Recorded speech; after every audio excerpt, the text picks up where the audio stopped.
uma intensa discussão sobre o marco temporal. Quem vai me trazer detalhes agora é o repórter André Anelli. Com a proximidade da retomada da discussão do marco temporal no Supremo Tribunal Federal e no Congresso, grupos indígenas já se mobilizam para manifestações na capital federal. No Supremo Tribunal Federal, a questão está marcada para ter continuidade no plenário na quarta-feira. O placar parcial até agora é de 4-2 contra a tese que fixa a data da promulgação da Constituição como referência para a definição de novas áreas.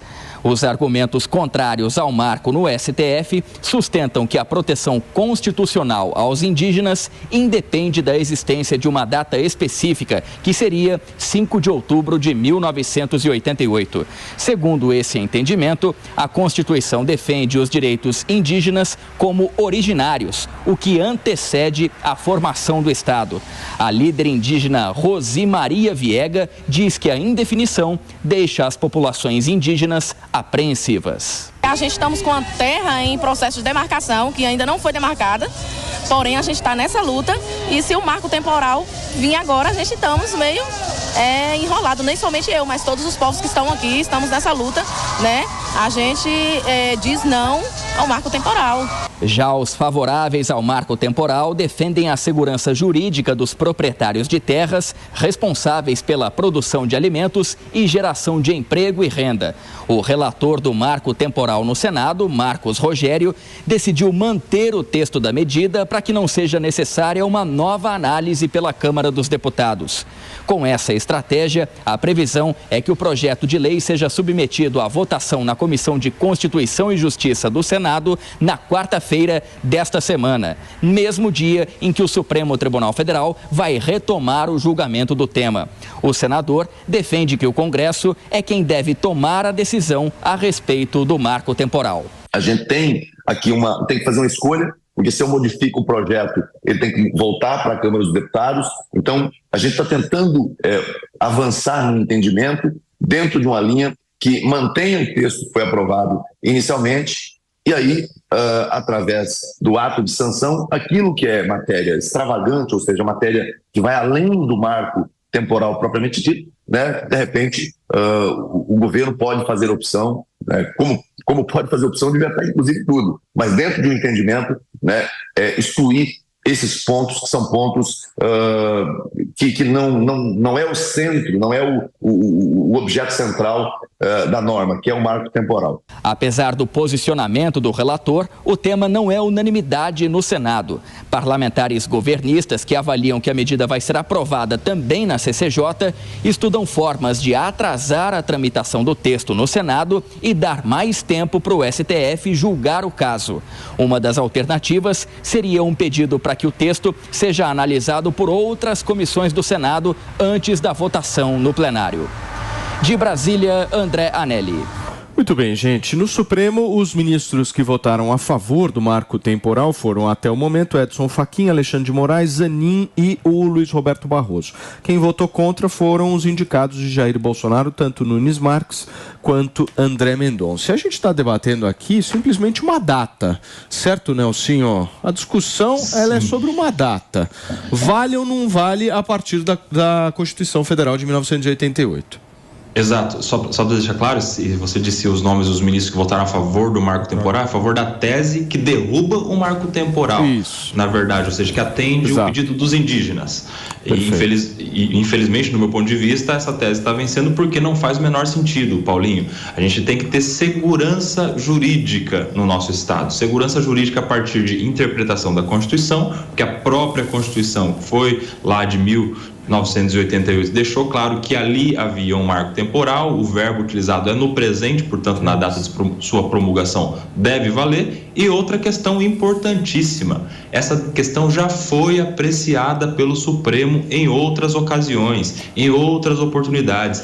E o entendimento do Supremo foi de que deveria sim se respeitar o marco temporal da data da Constituição. Agora, ter uma mudança de entendimento pode gerar uma insegurança gigantesca. Proprietários de terra não serão mais proprietários, fazendas deverão ser entregues aos indígenas. Isso pode movimentar impactar negativamente, inclusive, toda uma economia do nosso país gerada a partir de avanços que nós tivemos. Infelizmente, esse tem sido o caminho no Supremo Tribunal Federal. A gente espera que o Congresso possa debater isso e colocar de vez na Constituição, com clareza, expressamente, de que o marco é a data da Constituição de 1988. Agora, o agro tem muitos interesses nessa história, né, Mano? Certamente, mas eu vou na linha do Koba. Eu acho que a segurança jurídica é fundamental.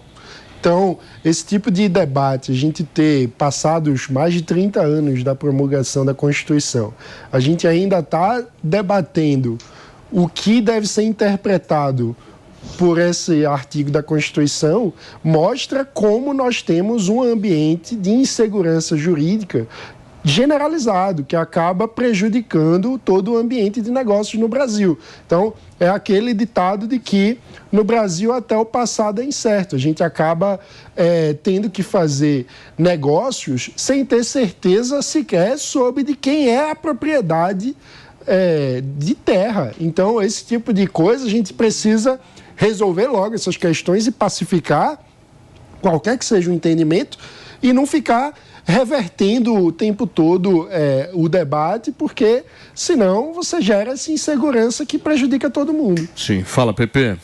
Não, absurdo a disposição do Koba e do Mano, que absurdo. A Constituição Federal é clara, o Kobe.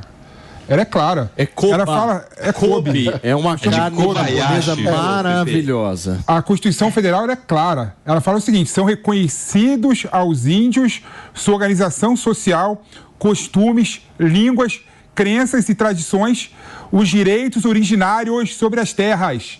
Ou seja, a nossa Constituição de 88... presente, né? Escuta, a nossa Constituição de 88, ela reconheceu... presente. A nossa Constituição de 88, ela reconheceu os direitos originários indígenas. Exato. Isso não tem discussão. Agora, quando eu estudei hermenêutica jurídica, interpretação jurídica, Carlos Maximiliano, ele deixava claro que a pior interpretação possível é a interpretação meramente gramatical. Aí tem os incautos lá do Congresso Nacional, aí tem os advogados que não tem nenhum tipo de base técnica jurídica e fala que ocupam por estar no presente, né? No artigo 231, significa o momento da promulgação da Constituição Federal de 88. Que absurdo é esse? Parabéns. Que absurdo é esse? Não existe isso, Koba. Não existe isso, Koba. Em 88, é bom lembrar que o Brasil estava vivendo um momento de briga no campo, né? Existia garimpeiro que expulsavam indígenas da sua terra, existia ruralistas que expulsavam indígenas das suas terras, e quando você coloca o marco meramente 5 de outubro de 88, quando foi promulgada a Constituição Federal de 88, você esquece a realidade do Brasil naquela época de conflito. Vários povos indígenas largaram a sua terra por conta de briga entre garimpeiros. Você tá nervoso, meu. Você tá nervoso, deixa eu falar também. Pode ficar mais, a gente gosta quando você fica nervoso. Deixa eu falar, Pepe, você tem um currículo de Harvard, você estudou muitas coisas legais, hermenêutica jurídica, mas, meu amigo, tem que estudar português antes. Português significa que são é no verbo presente, ou seja, em 5 de outubro de 1988, quando ele diz são reconhecidos as terras, os direitos dos povos. Não tem isso não. Está dizendo que não existe isso na Constituição Federal, Koba. E, portanto, naquela data deveria se ter um marco, sim, temporal de que ali havia direitos sendo resguardados. Agora, não pode, depois de 30 anos, vir uma comunidade indígena e falar que meu ancestral, em não sei que década, em não sei quanto tempo atrás, ocupou essa terra. Então, fazendeiro, tchau, sai daqui, porque essa plantação toda aqui vai virar uma comunidade indígena. Agora, a interpretação jurídica nenhuma. E outra coisa, esse artigo aí, já que você estudou hermenêutica, você tem que entender a interpretação sistemática. Cadê a sistemática? Esse artigo tem que ser interpretado junto com o artigo 5º da Constituição, que preserva a segurança jurídica, meu amigo. Então a gente tem sim marco temporal, e não sou eu quem estou falando, o Supremo Tribunal Federal já decidiu assim no caso no caso concreto, da Koba. Raposa Serra decidiu no caso concreto que não vincula as demais decisões. Deve ser acompanhado, é assim que funciona. Não, quando você pega a interpretação sistemática, que é a interpretação mais aceita quando você fala em Constituição Federal, não tem como você reconhecer o marco temporal como você quer falar. Eu pego o artigo 5º, vejo a dignidade da pessoa humana, eu vejo o direito à cultura, eu vejo tantos direitos consolidados que não tem... Escuta. E outro ponto também. Por que a interpretação gramatical ela é a pior que tem? Que eu poderia defender, e essa interpretação é aceitável, que ocupam de respeito o momento que eu estou lendo a Constituição Federal. A Constituição Federal, ela é viva. Então, quando eu falo que são reconhecidos aos índios as terras que tradicionalmente ocupam, eu estou falando agora de 2023. Agora, quando ele fala que ponto. sabe ler e escrever, não responde, né, o PP? Ponto. Mas tem o tradicionalmente também. Sim, tradicionalmente ocupam. Então, mas o fato de ter o tradicional... Não, quer dizer que se eu chegar aqui hoje no prédio da Jovem Pan e dizer isso aqui é terra indígena, não é, porque não é tradicionalmente, correto? Quem falou? Não é tradicionalmente. Mas outra coisa... O meu ponto é a necessidade de ter segurança jurídica. Qualquer que seja o entendimento sobre como interpretar a Constituição, não dá para ficar mudando de um dia para o outro, né? Tem que ter segurança jurídica. Agora, isso também acaba acontecendo pela falta de eficiência do Estado em avançar com as demarcações de terra. Né? Mas chamar de analfabeto, né? Não, eu achei deselegante. Eu não me senti ofendido pelo xingamento do Koba, não, me chamando de analfabeto. Não, Pepe, você sabe que eu te amo, meu amigo. Porque só que você está totalmente equivocado. Você está completamente equivocado, cara. Que absurdo. Ele não falou analfabeto, ele falou só que você precisava estudar português. E aprender a ler e escrever. O meu português é o melhor português que tem no Brasil, cara. Não, entendeu? A sua humildade também. A interpretação jurídica também. Entendeu? No caso concreto, Koba. Desculpa. Muito bem. O que a gente pode discutir, que eu acho que é válido, é pensar no meio termo. Né? Nem tanto 5 de outubro, nem tanto 2023. Né? Quero ver se chegarem na tua casa e falarem que, tem um ancestral indígena aí que não é mais sua. É verdade, um xamã. Se você vai ter esse mesmo posicionamento, meu querido PP. Meu posicionamento, certeza. Sem dúvida, certeza. Claro. E outro ponto importante... Claro, é do ancestral, toma aqui minha casa. E outro ponto importante, Paulinho, quem protege floresta de traficante, quem protege floresta de desmatamento, são os indígenas, cara. Então, quando você, além de tudo, reconhece o direito originário dos indígenas, você está reconhecendo no final, né, o direito à proteção do maior bem da humanidade, que é a floresta amazônica. Fê, o que a gente vai fazer agora? Agora vamos pro break, mas antes tem... Posso continuar, Kobayashi? Beleza. Olha, a gente